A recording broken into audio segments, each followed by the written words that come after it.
Hello, everyone, and welcome to our webinar, The Power of Partnership. We're so glad you could all join us today as we dive into how two companies, Yungo and Geosolv, are working together to deliver smarter, faster, and more accurate fiber network design solutions. With us today, we have Mark, Operations Manager at Yungo, joining us from Prague, and John, CEO of Geosolv, joining us from the US. Thanks, guys, for joining us today. Thanks, Kim. Thank you. Also, a big thank you to all of you joining us in and tuning in as the audience. Now, without further ado, I'll hand it over to Mark and John to introduce themselves and tell us more about their companies. Mark? Hi there. So my name is Mark. I'm originally from Montreal, Canada. I work at Yungo, which is based in Prague, Czech Republic. We're a company of about 90 people, and we, generally speaking, we do fiber optic network design. That also extends beyond design to do as-built documentation, also maintenance work, a little bit of digital services, but the main bulk of our work is really in fiber optic network design. Hey, Mark. Great talking with you today. My name is John Schroeder. I am the CEO of Geosolv. As Kim mentioned, we are a reality capture company focused in the telecom industry. We bring years of engineering experience from our leadership team, urban, rural, fiber optic design across the United States. But Geosolv's real focus is how do we go out and capture real-time information, take that information and supply it to design for accurate design-based stuff of the current conditions of the industry. Yeah, so our two companies have been working together now it'll be coming up on a year now. It's more than half a year. And what we want to talk about today is really how our two companies complement each other, kind of in a yin and yang of one doing the design and one doing the capture of what's really on site. And I think what really is the base of that is each company doing what it does best and complementing each other. Yeah, I agree, Mark. Being able to find somebody in the industry that complements you can be challenging. Somebody that has the same mindset, the same thought processes on how to work within a project.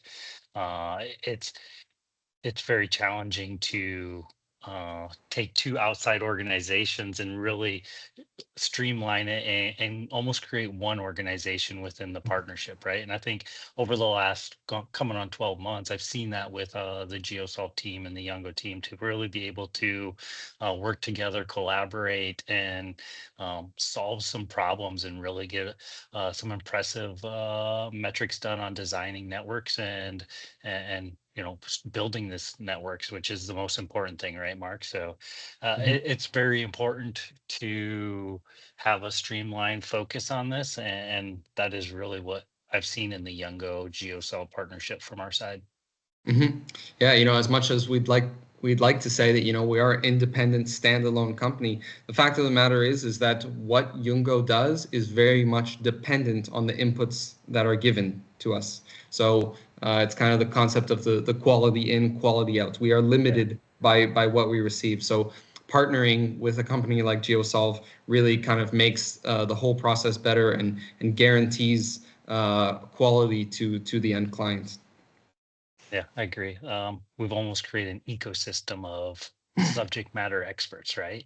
That we can go in and be nimble and solve problems that really a standalone organization may be challenged to do that because they're so structured in their processes that they're unable to be flexible. So I agree with that. Absolutely.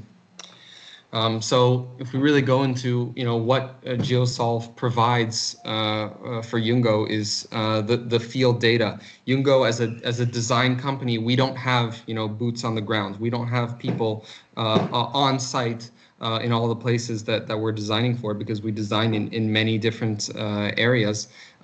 So it's really great to have a kind of a representative who will be capturing what's really out there. Yeah, so Geosolv, our main focus is utilizing the technology in the field. How do we streamline that process, be as efficient as possible in the field? Workforce challenges, mobilization challenges are all things that are roadblocks or barriers within our industry when we're going out and identifying area of interest for our clients. So we use our primary capture source as a 360 camera, so we're able to go out, put that on a vehicle, mount it to a drone or walk it to get to the hard reach areas, and go out and capture the real world environment and put that in a 360 viewer that we can not only extract information out of, data points and features to base our design off of, but it also brings the outdoor indoor, right? We have that viewer for the design team to look at, review, and really give them current imagery of the area that we're working. So to us, it's hard to say it's 100% solution. You're always going to need a traditional boots on the ground guy to find, the 10% of the challenge area. But if we can take 90% of that and solve that problem, and then focus our resources, that's our method of approach. But the main thing is we're able to extract information, data points, existing utilities out of that imagery that is accurate within 30 centimeter accuracy on a map. And that gives us a confidence level, right? And so not only do we have current imagery, but we're creating quality data out of that. And then we can hand that off to, Yungo to make their design decisions and really base their engineering decisions off of what the inputs are. And I think a lot of that comes down to trust and knowing, what are we getting? Do we trust it? Is it accurate? And I hope that's what we relay. um Seeing the designs coming out of it from after Youngo has handed it off, and we've reviewed them and made sure that they're falling within design criteria. I think that there is benefits that we're seeing on the end product, and I think that comes from the foundation of the data. Yeah, I think, when you talk about like trust, you use the word trust and confidence in the data. I think that's so important because think of the alternatives that we have when we don't do photo capture, when we're not actually capturing real world on the site. We're talking about as-built documentation that comes from potentially decades ago. We're talking about different sources for not even different countries, but each municipality may be having a different source of what the infrastructure is out there, whether we're talking about poles, whether we're talking about existing infrastructure. So there's just such a higher level of trust and confidence when you say, I know that this is there because Geosolv just captured it a couple weeks ago. I think that really brings the quality of the inputs from here to here, Yeah, and then so on that point, Mark, when you're talking with your team, are they feeling that confidence and making their choices? Do they feel the streamlined approach is, you know, a benefit that they have witnessed over the last 6 months? Yeah, I think so. I mean, every design engineer loves good input data. When they're designing something and they think, well, this might be there, well, this might not be there, they're already thinking of all the changes they're going to have to do down the line because they're not sure of this component in the field. So of course that they feel more comfortable to say, I know that this is there. I know I'm going to design it this way, and that it's not going to come back with a comment, or it's not going to be, hey, why is this here? It should go around there. It's really makes the whole process just so much more comfortable. Excellent. We talked about the GeoSolve capture. Highlight a little bit more about what Youngo does. Like, what levels of design are you guys working on primarily, and where can you be useful within the process most? Yeah, so we try to attack as big of the part of the process as possible. So starting all the way from, we can't divide it up traditionally into a high-level design and a low-level design. So the high-level design is really a design that ideally can be done relatively quickly and can give kind of a big picture idea of the biggest elements of the design and the cost. So at this stage, you can still do big changes. If the end client says, you know what, this area is not actually profitable to roll out, we want to exclude this, maybe one of the key crossings in the area, we want to move it over. At that stage, these critical changes are still possible, and it doesn't kind of upend the entire design. So that's the first stage, the high level design. And then later on, what we do once there's already the comments come in, maybe from the municipality after the permit request, then we do a low level design where it's a much more detailed, much more fine design, going all the way down to the different materials that are being used, the hierarchy of the network, the naming structure, which can be very different from one design to another. We put in all the fine tunings, and then from there, that's when we produce the construction documents. We give everything that's needed to go out and actually build what's needed. That's kind of the design part. And when I first introduced Yungo, I also said that we do the as-built kind of documentation part, which is very important as well, is putting it into the inventory system to say, okay, this was the design. Maybe when they are out in the field, something happened, they need to change something. So taking in those changes and saying this is the complete actual built network, so that the operator knows what they have. And then the final stage is maintenance. Once the network is built, the job isn't done. You still have to do tweaks along the way throughout the operation of the network, and that goes throughout the network life. Yeah. Something that came to my mind while you're talking, Mark, is we talked about, quality input data you can trust, and then into your guys's breakout of designs.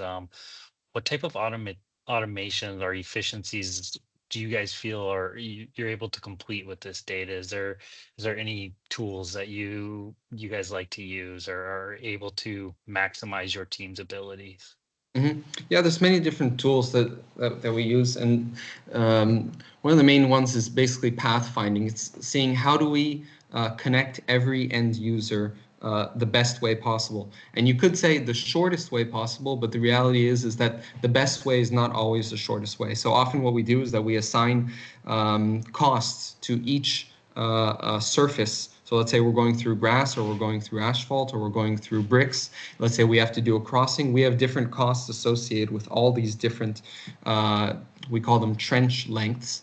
And then we can say that, okay, what is the most cost efficient way to connect all the clients while still respecting the network hierarchy? I think that's definitely an essential part of automating, because one engineer making decisions, manually, wouldn't really be possible to automate realistically in a fast way, given that we can design areas, especially at the high level design phase. We have to do it quite quickly for thousands of connections at a time. So that's very important, and one of the key automations that we use.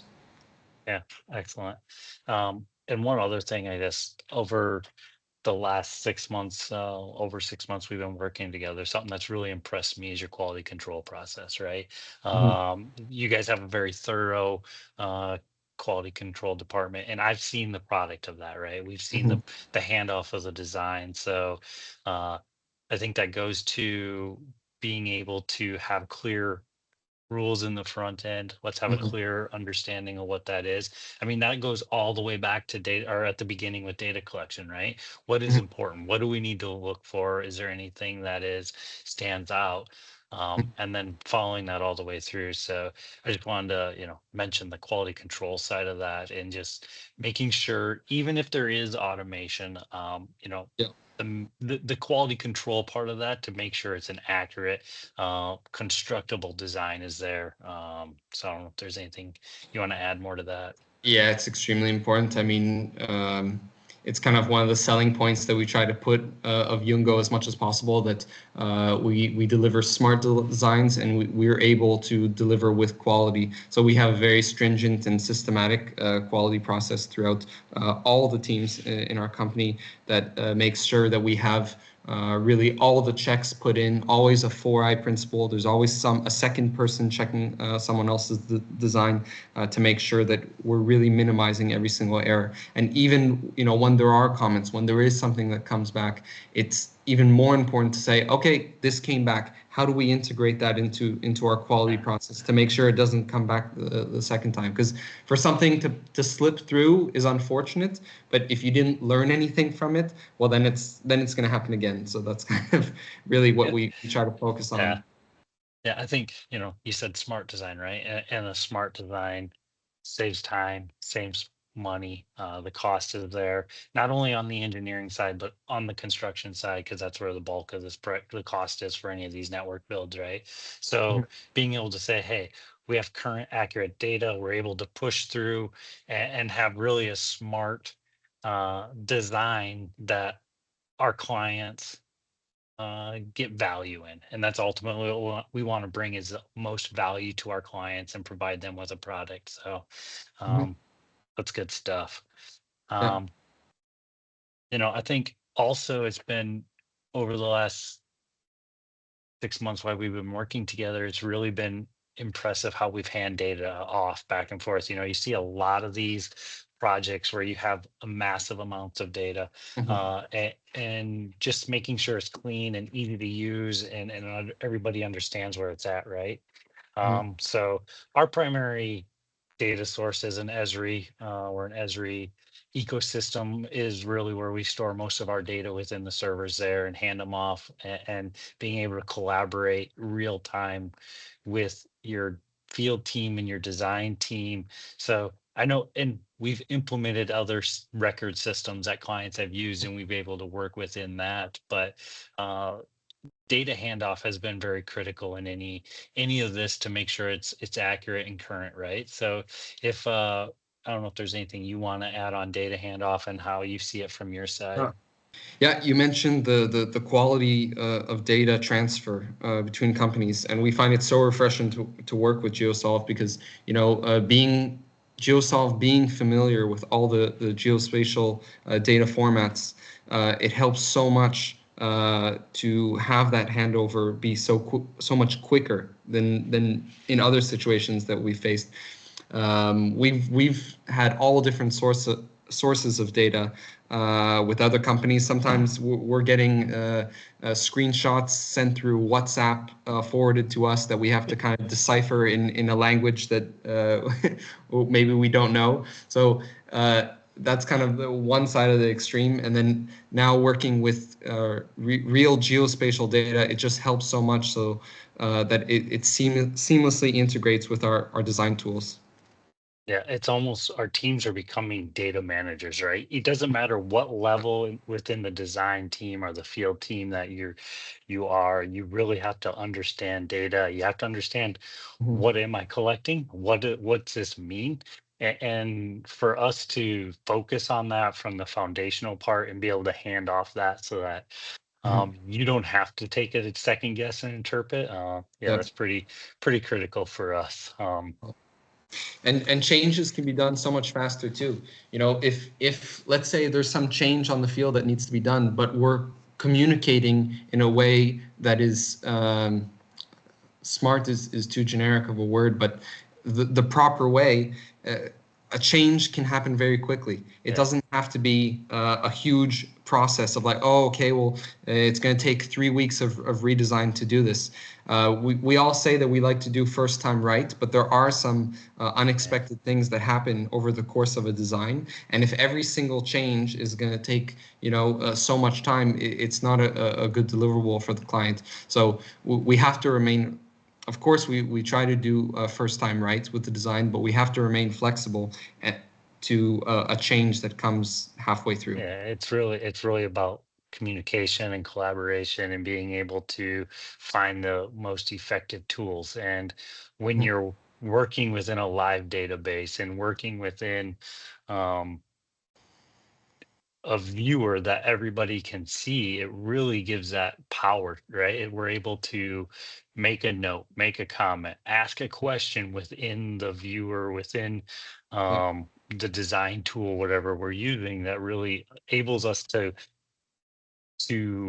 merge the teams efficiently. I think it's really, really awesome being able to have that ability to communicate amongst each other.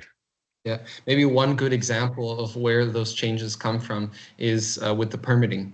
I think that in any design process, no matter how fine-tuned you do it, you're always going to have that unknown of when you send it to the municipality or to the state or to the province or whatever, and you don't know what's going to come back from it. So if we can be aligned and we're ready to face anything that comes from that response, it's going to make the process so much better, because that can be a big stop point in different design processes, let's say. Yeah, it's really what I think you said it earlier, is flexible, right? You were flexible enough to be able to say, all right, we got this feedback from client, municipality, and the permitting side of it. Mhm. You can't go down this side of the road. You need to flip it to the other side of the road. Mhm. Um, we can't attach to these poles. There's too much make ready. We're gonna have to go underground. Being able to be flexible and change Mhm. that in a quick manner, Yeah. providing a solution for our clients so that they can get their product, because ultimately they just want to build it, right? They Mhm. just say, get it done. We got to construct it. So Get it done, get it uh, approved. yeah, exactly. No, it's good stuff. Yeah, great. Um, so yeah, that goes over a lot of our process that Yeah, we've done over the past almost year now. Maybe we can take some of the questions that we've gotten during our talk. Maybe yeah, I'll take the first one. Why did Yungo choose to partner with Geosolv? I mean, I went over a little bit, but it's kind of essential for us to have a partner that can be the boots on the ground for us and get the data firsthand, so that we're not relying on something that has the low confidence, or that we're not sure that the end product is going to be of high quality. So partnering with a company like Geosolv helps us to achieve that. yeah. I guess I'll follow up with that. I'll flip it. Why did GeoSolve choose Yungo, right? Because it's a true partnership. We both chose Mhm. each other. Mhm. I think from the GeoSolve side, Yungo has a very unique blend of understanding technology, being able to create automations, but at the end of the day, quality engineering. Mhm. Um, Yungo has, we talked about quality control. They have the engineering mindset to make engineering decisions and not just let the tool generate an output and throw that on sheets, right? So Youngo's ability to make engineering decisions and have quality engineered plans has been a real shining factor in the partnership from my perspective. Yeah, it's each entity doing their specialization. GeoSolve with their data capture, and Yungo with their design. I think I've used this analogy before, but you're building a house, you want your roofers to make the roof and your concrete guys to pour the concrete, and not vice versa. And I think that's the type of partnership we have, that we're both, using our strongest assets in the best way. Yeah, that's a great analogy. So Mm. um, I'll take the next question here. What challenges has this partnership helped solve? For me, I think the partnership has created an ecosystem of two subject matter experts and bringing regional expertise to it, right? We're able to understand what is the specific requirements or problems within the regions that we're working, and we're able to complete uh, large volume of projects quickly and accurately. So I think time to market, engineering time frame, field capture time frame, everything has shrunken in that time frame, that has solved the problem of first to market and being able to pivot when needing to pivot to beat a competitor to a neighborhood. That has been one of the problems that I've seen and heard clients feedback on. Yeah, absolutely. I would say just making sure that the process doesn't grind to a halt with every little issue. I think that's been kind of one of the biggest benefits of just keeping the design on rails and keeping it moving forward. I think that's what we've been able to achieve. Yeah, I agree. Yep. Well, this has been great, Mark. It's always a pleasure talking with you and just uh, talking engineering, talking design, Yeah, understanding the industry from your perspective. So yeah. it's been a great conversation. For sure, and I think we can do some more of these webinars in the future where we kind of do more of a technical Yeah, deep dive as opposed to an overview in some of the things that we're talking about. So hopefully we can arrange those and have those come up maybe in the next couple weeks or months. yeah. No, I think that's a great idea. Let's start diving into specific subjects, challenges we're seeing. So those will drive some great questions and further conversations.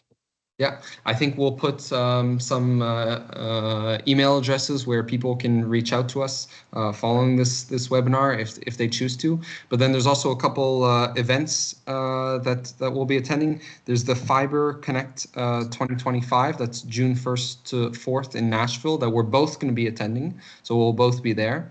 And then there's also the ISE Expo, July 29th to 31st. That's in New Orleans. That'll just be Yungo. Yep. That'll be there. So great. I hope everyone enjoyed this webinar, and yeah, stay tuned. All right. Thanks, Mark. Thanks, John.